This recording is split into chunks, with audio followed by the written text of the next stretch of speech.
It's what you have always wanted to accomplish. Everyone, when they are young, knows what their personal legend is. At that point in their lives, everything is clear and everything is possible. They are not afraid to dream and to yearn for everything they would like to see happen to them in their lives. But as time passes, a mysterious force begins to convince them that it will be impossible for them to realize their personal legend. None of what the old man was saying made much sense to the boy, but he wanted to know what the mysterious force was. The merchant's daughter would be impressed when he told her about that. It's a force that appears to be negative, but actually shows you how to realize your personal legend. It prepares your spirit and your will, because there is one great truth on this planet. Whoever you are, or whatever it is that you do, when you really want something, it's because that desire originated in the soul of the universe. It's your mission on Earth. Even when all you want to do is travel? Or marry the daughter of a textile merchant? Yes. Or even search for treasure. The soul of the world is nourished by people's happiness, and also by unhappiness, envy, and jealousy. To realize one's personal legend is a person's only real obligation. All things are one. And when you want something, all the universe conspires in helping you to achieve it. They were both silent for a time, observing the plaza and the townspeople. It was the old man who spoke first. "Why do you tend a flock of sheep?" "Because I like to travel." The old man pointed to a baker standing in his shop window at one corner of the plaza. When he was a child, that man wanted to travel too. But he decided first to buy his bakery and put some money aside. When he's an old man, he's going to spend a month in Africa. He never realized that people are capable at any time in their lives of doing what they dream of. He should have decided to become a shepherd, the boy said. Well, he thought about that, the old man said. But bakers are more important people than shepherds. Bakers have homes, while shepherds sleep out in the open. Parents would rather see their children marry bakers than shepherds. The boy felt a pang in his heart, thinking about the merchant's daughter. There was surely a baker in her town. The old man continued, "In the long run, what people think about shepherds and bakers becomes more important for them than their own personal legends." The old man leafed through the book and fell to reading a page he came to. The boy waited and then interrupted the old man just as he himself had been interrupted. "Why are you telling me all this?" "Because you are trying to realize your personal legend, and you are at the point where you're about to give it all up. And that's when you always appear on the scene." "Not always in this way, but I always appear in one form or another. Sometimes I appear in the form of a solution or a good idea. At other times, at a crucial moment, I make it easier for things to happen. There are other things I do too, but most of the time, people don't realize I've done them." The old man related that, the week before, he had been forced to appear before a miner and had taken the form of a stone. The miner had abandoned everything to go mining for emeralds. For 5 years he had been working a certain river and had examined hundreds of thousands of stones looking for an emerald. The miner was about to give it all up, right at the point when, if he were to examine just one more stone, just one more, he would find his emerald. Since the miner had sacrificed everything to his personal legend, the old man decided to become involved. He transformed himself into a stone that rolled up to the miner's foot.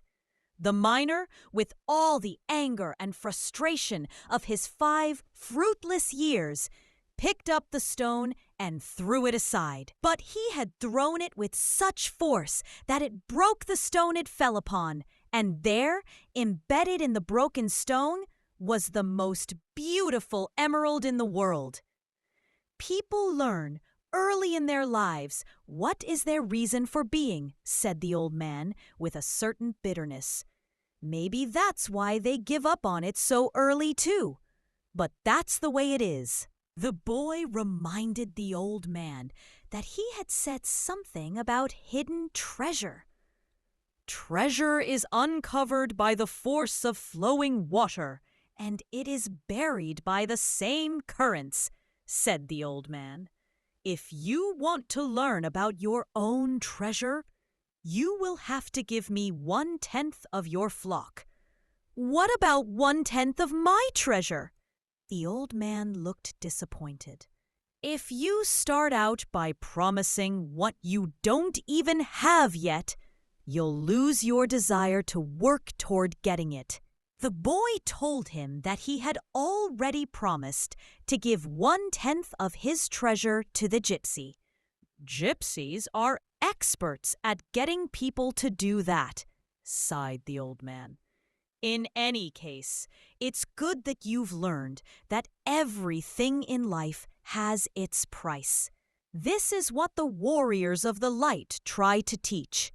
The old man returned the book to the boy.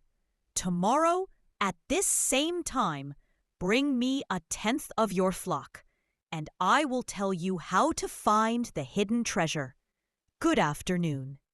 And he vanished around the corner of the boy began again to read his book, but he was no longer able to concentrate.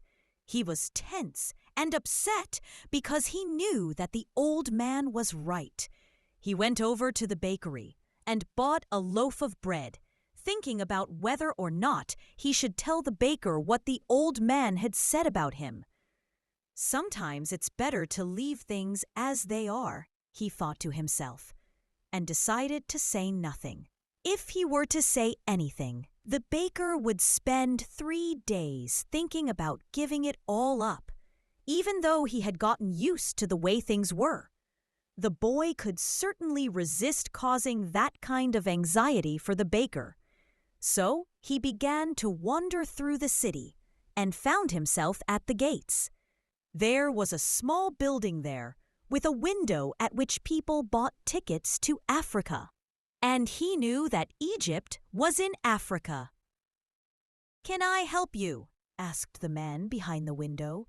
"Maybe tomorrow," said the boy, moving away. If he sold just one of his sheep, he'd have enough to get to the other shore of the strait. The idea frightened him. "Another dreamer," said the ticket seller to his assistant, watching the boy walk away. "He doesn't have enough money to travel." While standing at the ticket window, the boy had remembered his flock and decided he should go back to being a shepherd. In 2 years, he had learned everything about shepherding. He knew how to shear sheep, how to care for pregnant ewes, and how to protect the sheep from wolves. He knew all the fields and pastures of Andalusia, and he knew what was the fair price for every one of his animals. He decided to return to his friend's stable by the longest route possible.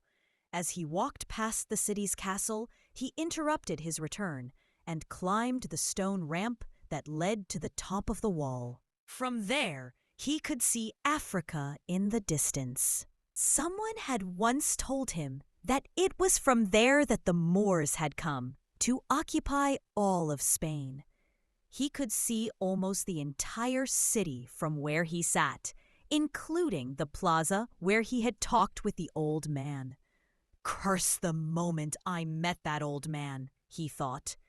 He had come to the town only to find a woman who could interpret his dream.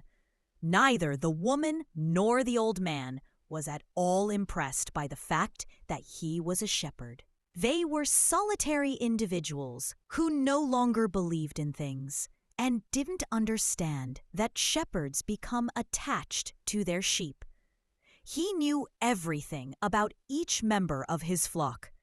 He knew which ones were lame, which one was to give birth 2 months from now, and which were the laziest.